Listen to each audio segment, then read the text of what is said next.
kehadiran film Poting ini menambah lagi kreativitas anak Makassar, khususnya di sini Sulawesi Selatan, bagaimana bisa mengemas kearifan lokal dengan bentuk genre-genre yang memang lagi diminati oleh para penonton di skala nasional ya. Jadi inilah yang bisa ditangkap oleh teman-teman semua di film Poting, sehingga kami berharap kreativitas ini tidak berhenti di sini, bisa menambah lagi nilai-nilai dan menambah daya saing kita di industri kreatif, terkhusus subsektor film, karena ini merupakan salah satu subsektor paling memberikan kontribusi.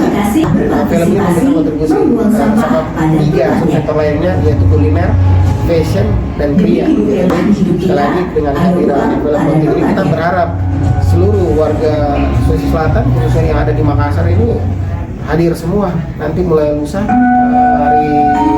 Kamis untuk hadir di bioskop kesayangan kita,